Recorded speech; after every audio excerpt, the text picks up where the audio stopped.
Fine,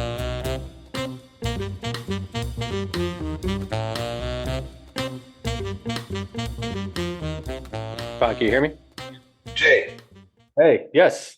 hello. How Sorry, are you? I'm crashing at my friend's house. We're on like on tour right now. Oh, no problem. How you been? Good. I'm on my phone. Can you hear me? Can you see me? Is everything okay? Everything's perfect, man. Sounds great. Beautiful. Cool. All right. Yeah, man. I just wanted to I know you're doing the festival again this year. So Yeah, they want to do an article about it in the magazine, which is great. So I know you beautiful.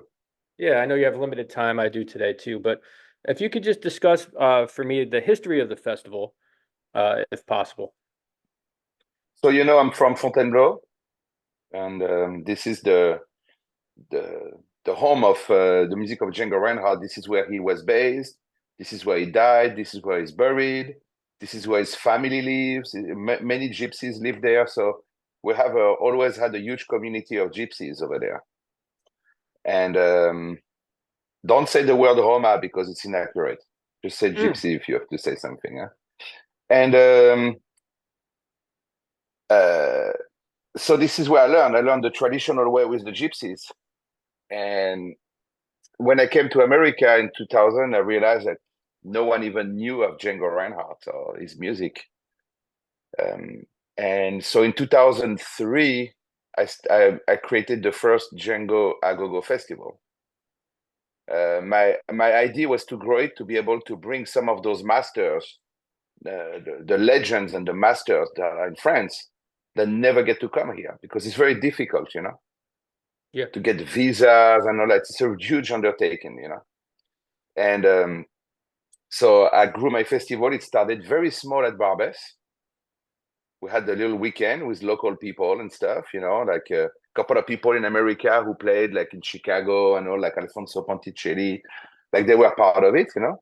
Hmm. And then little by little, it started to grow. We moved to Joe's Pub with a bigger series. Then we took it on the road on the East Coast.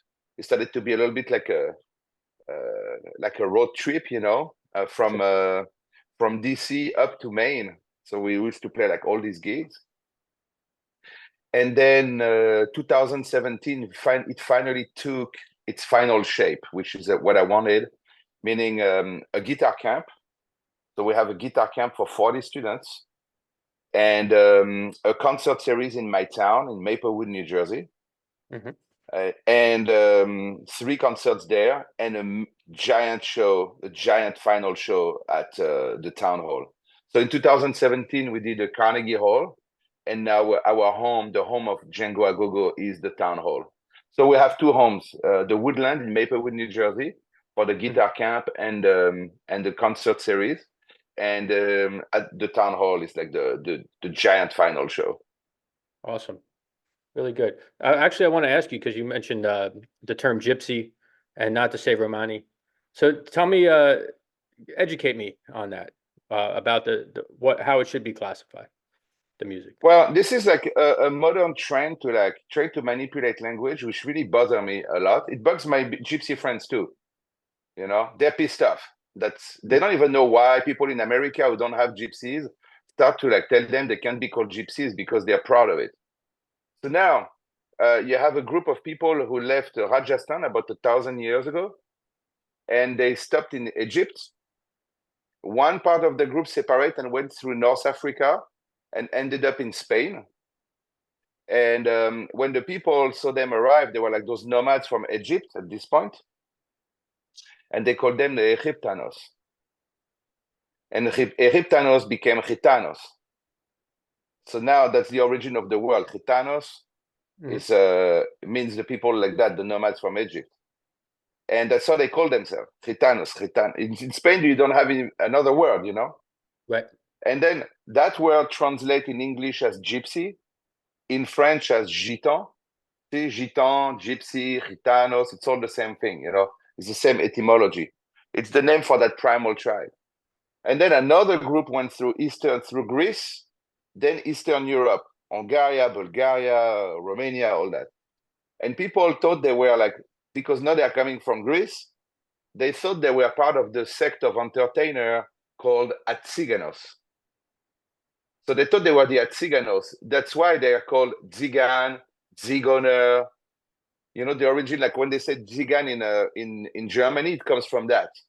You know, and in Eastern Europe, they call themselves Roma. That's Eastern Europe Gypsies. Okay. Because that's the name of the language. The language is Romanesque. So the word Roma is accurate when it applies to the gypsies of Eastern Europe, like Hungary, Bulgaria, Romania, Macedonia, all that. Like in that area, this is where they call Roma. Mm-hmm. And then another group separated, and they end up in Western Europe, Northern France, Germany, Holland, and they are the gypsies too. They're called the gypsies, and but their under name is Sinti. So you cannot tell a Sinti he's a Rom, or a Gitanos is a Sinti. You know, it's like being like, oh, you cannot say French anymore. Like it's like calling a German a French. It's like, no, it's not. But they are Europeans. So gypsy is a word for like Europeans. These are the nomads in Europe that are from India 1,000 years ago. You also have some nomads. You have people who are like, they live like a bit nomadically, but they're not gypsies because they don't come from that group. The specific, so when you say gypsy, it's everyone. Gitanos is in Spain. Gitan, Manouche, Sinti is France and East, Western Europe. Zigan, Zigoner, Rom, Gypsy is Eastern Europe. And for example, when I had my artist last year. So Debbie Botos, she's from Hungary. She's a gypsy, but she's also a Rom. So I'm on stage. I said, Debbie, you're from Hungary. Are you a gypsy? She's like, yes. I say, are you a Rom? Yes. Okay. Then there was Django Reinhardt grandson who's there. I say, Simba, are you a gypsy? Yes. Are you a Rom? No, I am not a Rom. I am a Sinti. So now we have to explain things where there is nothing bad about that word. It's not an insult. Or it's like saying saying your French is an insult. You know what I mean? They feel insulted that people think that, you know? And why touch something that's there? Wow. Yeah, that's very interesting, man. I'm glad you cleared that up for me because even even someone who studies jazz and knows the music, I've often questioned that. And even when I teach my classes, I'm very careful to try to use the right terminology, especially because I don't want the pronoun police or the people to give me a hard time. But you really did clear it up right there, and I'm glad that you did. Not only I clear it up, but my friends are pissed off. The gypsies are pissed off. So like if you don't like someone to use the word gypsy, ask the gypsies and talk to them. Right. I use the word gypsy all the time because there's nothing wrong with that word. It's their name. Like the first time I heard about it, I was with Rafael Faiz and Sebastian Felix. I say, guys, this person just texted me that I cannot say the word gypsy. He's like, well, we're gypsies. How do you want to call us then? And they're laughing. They're like, what is that? That's crazy. So don't hesitate. Say the word gypsy. And if someone tells you, oh, you can say gypsy, say, yes, I asked the gypsies. Did you ask the gypsies what they think about you trying to like them not calling themselves who they are? So you don't know what you're talking about. Right. That's good. Thanks. Thank you. So about this year's festival, let me ask you specifically what to expect for this year and how does it differ from the years past?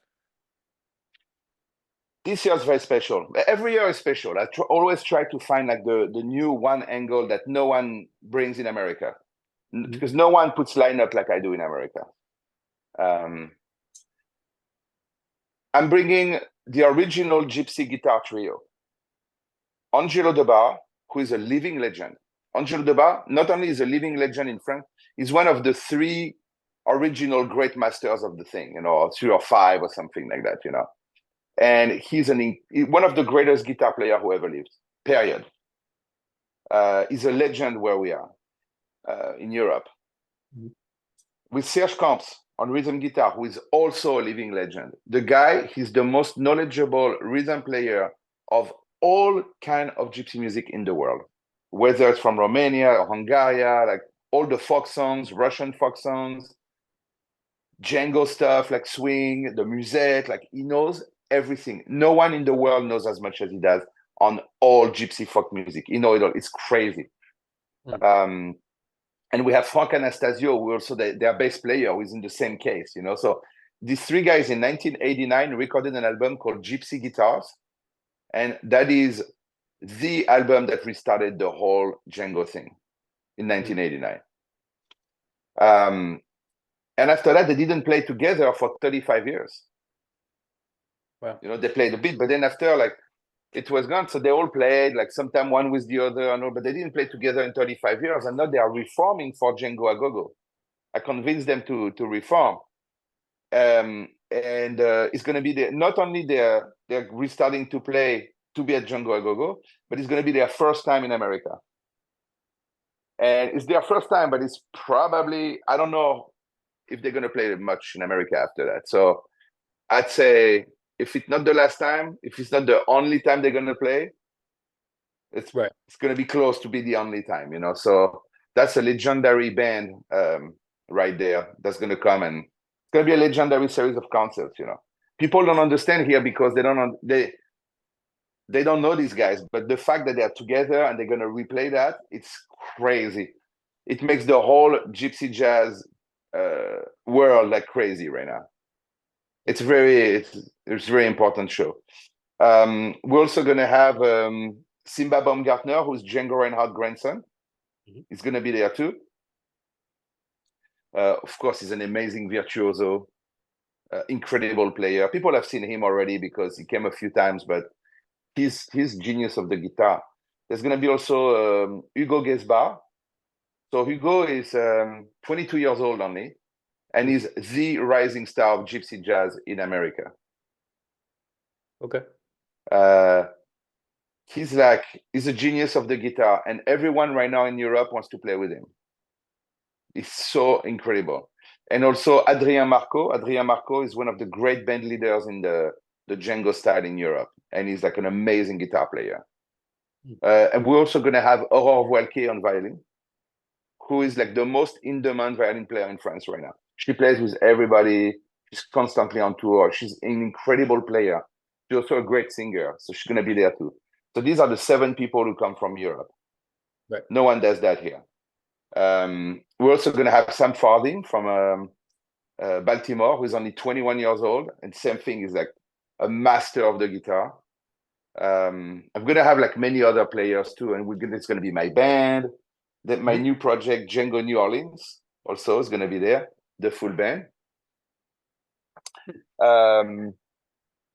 which is a 9-piece band where we kept the 2 guitars and the violin, you know, the sound of Django, you know. But instead of having a bass, we replace it by a sousaphone, and then we have drums and percussion and trumpet and saxophone, clarinet, and a singer. Oh, cool. So there is the Django drive and the crazy guitar playing and the violin and all, and the wood sound like that, and string sound. But we have all the brass, percussive funkiness of New Orleans. It's a perfect blend of those 2 worlds, you know? Yeah, what a great concept. Yeah. And it's not only a concept, it's not a concept that was born of rationality. It was born out of having the right musicians. So there is a human chemistry in it that make it work really well. You know what I mean? Yeah. It really is an amazing band. So we're going to play in Maplewood with that band. We're also going to play some of the new Triptych. The Triptych is a series of 3 albums I just released with Jean-Michel Pilk on a piano and Nick Driscoll on saxophone and my band, you know. So we're a sextet, 6-piece band, and it's a journey. The Triptych is 3 albums, and each album is like part of like the stage. It's like the 3 stages of life, you know. So we move through the 3 albums, through the 3 stages of life, you know, until we have like a complete view. It's a journey of a human, you know. And There's a lot of compositions, my compositions, some of Jean-Michel compositions, and we have a few Django also because this is the most like personal project I've ever done, and it had to have some Django in it because Django is such a big part of my life. I grew up there, and I learned with the Gypsies and also this is my folk stuff, you know what I mean? Like I have it in me. So it needed to also have a place in that whole like personal thing. So it's a bit of like all that. And we're gonna play with Jean-Michel and Nick. We're gonna play some of the triptych. Mm-hmm. Oh, that's great, man. Yeah, you covered pretty much what I needed. Anything else you want to discuss or any other projects you want to talk about? Um, I mean, I know you I don't have know. last time we The spoke, if you, we did about your other albums, your other more fusiony or not, outside of the gypsy realm work. Um, but it sounds like I got you explained yourself really well. and the good thing also about Django A Gogo is we have the guitar camp for the 40 students. Hmm. So 40. that allows people to be immersed with all these masters for the Yeah, whole week. Sit down, learn the guitar with them. We eat together, we jam together, we're together the whole time.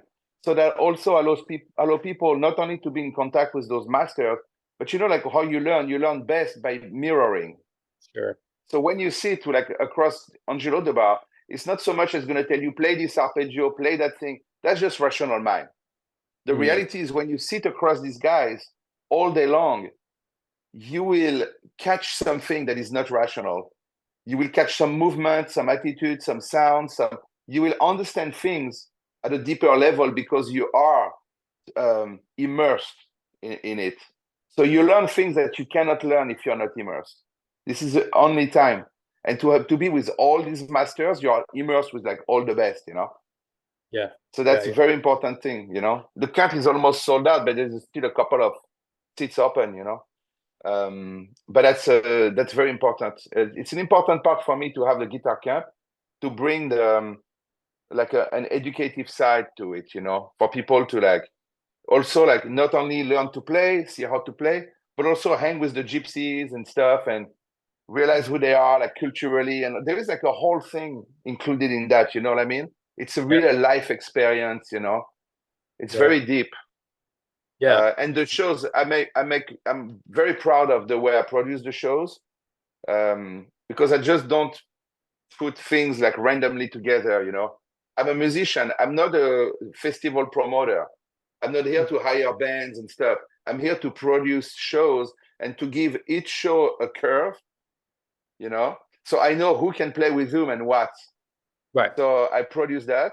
And not only I give every show its own curve, but I give the whole festival a certain curve.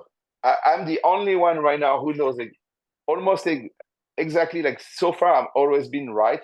I always feel how the show is gonna unfold, like how the festival is gonna unfold. And Hmm. this year I know exactly I have the vision. So I have a real artistic vision behind. So it's very uh, I'm very proud to put like all that together. I think I don't want to toot my own horn, but that's what Dude. I know how to do. Is Yeah, yeah, to produce things, put musicians together, and all that. And that I think is gonna be like really good. And the very, teaching, yeah, is very important. yeah. No, And awesome. I I don't know if it's worth mentioning, but I just opened more spots about teaching privately too. I do a lot of private teaching now, and I teach the art of Django Reinhardt. So I don't know if it has a place in the paper, to say that Yeah. info's on my website. And What do it's yeah, what is the website? stephanewrembel.com. Easy as can be. Okay. Great, man. Yeah, Well, I it's always a pleasure. It was a pleasure speaking with you again. I enjoyed our last thank you, conversation. Jay. Yeah, me too, man. And I think you're doing a great thing, man, keeping this music in the forefront and, keeping it alive. And I think even last time we discussed sort of the difference between learning this music in a school environment, in a classroom environment, and in the actual environment in which there are a communal environment, and I think you're kind of doing that here, and it's great. Yeah, we keep it moving. It's a lot of work, man. It's a year of work to have like that festival. Every year we start again from scratch, and every year it's a battle with immigration, Sure. renting the halls, insurance, booking the musicians, negotiating their contract. It's all difficult every year, but we make it every year, and in the end, it's worth it. Everyone's happy. Once it's there, it's crazy. It's amazing. Yeah, yeah. Cool, man. Well, keep up the good work, and thanks for taking the time, and thanks for doing this, man. Thanks for Thank you, keep. Jay. You gonna come to the festival? I'm going to try. I have a gig on two of those nights, so I have to figure out when I can try to make it. I would love to learn more Cool. about the style. I am a bass player, but I do play quite a bit of guitar, and it's a fascinating thing. Especially when Come you're not hang. culture. I would love to. I would love to. Yeah, talk to Michelle if you need something, because once I'm on the ground, I teach, I manage the gypsies, I manage like everything that happen on ground like real time. So I'm too busy. I can't Yeah. um the whole thing about like guest list and who is coming. That's Michelle. Okay. So you talk to Michelle, you say, "Hey, Michelle, I'd like to come on Wednesday to like see like the classes and stuff." She's like, "Okay, sure, no problem," and she's gonna make sure like on that moment she's gonna say, "Okay, Wednesday morning," she's gonna be like, "Okay, Jay's coming today, he's gonna sit at the class, da da da," and so it's all gonna happen on real time for me because I cannot accumulate more information at this point. But you talk to her and then she's gonna find you like whatever you want. Sounds great, man. Cool. Well, keep in touch. I'm sure we'll speak again sometime soon, I hope. Thanks, Jay. Bye. Bye, man. Peace. Take care. Peace to you.